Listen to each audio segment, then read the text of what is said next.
तो हाल ही के बीते 3-4 दिनों में आप लोगों ने देखा होगा जिस तरह से यूएस और वेनेजुएला का जो इवेंट हो रहा है और जिस तरह से यूएस ने वेनेजुएला को लाइक टारगेट किया, उनके कंट्री में गए, इन्वेड किया, सब कुछ बाईपास करके।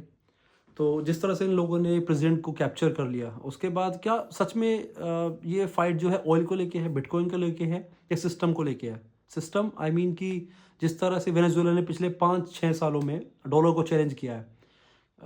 तो शायद कहीं न कहीं वो खेल है, क्योंकि ऐसा कहा जा रहा है रिपोर्ट्स के अगर देखें हम, कि कहीं न कहीं वेनेजुएला जो है वो ऑयल सेल कर रहा था अपना, इवन दो बाकी कंट्रीज़ में, लेकिन वो बिटकॉइन में पैसा लेता था रेदर देन डॉलर्स में, क्योंकि जितना भी ऑयल का इम्पोर्ट एक्सपोर्ट होता है, जितना भी ट्रेड होता है, वो सब डॉलर्स में होता है हमेशा से। तो कहीं न कहीं वो चैलेंज कर रहे थे यूएस को, तो शायद एक खेल ये हो सकता है। तो ऐसा कहा जा रहा है कि इन लोगों के पास जहाँ तक है कि 6 लाख बिटकॉइन है, तो शायद इसका भी एक बहुत बड़ा खेल है, क्योंकि बहुत बड़ा अमाउंट है ये। क्योंकि हम कंपेयर करें यूएस से इवन, तो यूएस के पास सिर्फ 3,25,000 बिटकॉइन है।